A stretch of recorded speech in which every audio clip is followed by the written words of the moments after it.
Yeah, so Melanie and I had been working together since 2020. And so my background is not in software, it's in journalism adjacent fields. So I was a documentary film editor. And then when I started working with Melanie, I was investigating aspects of the drug war in the Philippines in a historical aspect, in a historical way. And so I was familiar with the newsroom workflows and general research workflows. And so I had been volunteering with the Granite State News Collaborative during COVID to help meet some basic needs that everybody had. For example, Melanie could tell me because Melanie knows all the editors. She could say, Johnny, everybody needs the daily COVID numbers graph. And like nobody has time to make that. So I have a little bit of tech skills, so I could build that. So that's all to say that when we started talking about Plucky Wire, we were talking about it as journalists.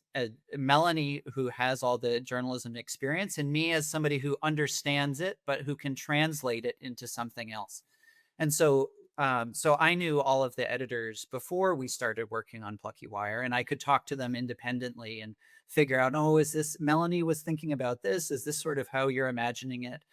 And then we could slowly piece together the system. And as Melanie said, the original scope for this was we just need something that's a little bit better than Google Drive and emails, because at that point, Melanie had 20,000 folders in the Google Drive.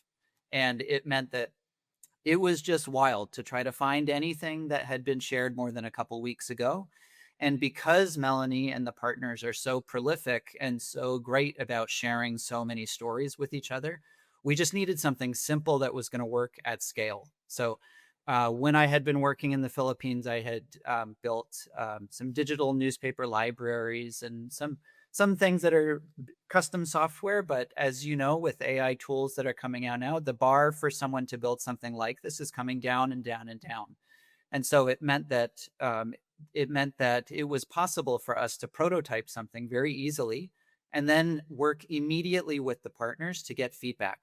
And so we did that over a couple months. I would say, I think 2 months or 3 months to get the first very, very janky looking prototype. And then we refined from then. And now I have the benefit of a couple colleagues who work with me who have loads and loads of technical experience, and they're the proper developers. So Melanie knows all the editorial. I can translate from editorial to tech, and then thankfully now we have people who are hardcore developers who can take it that last mile and turn it into really durable tech.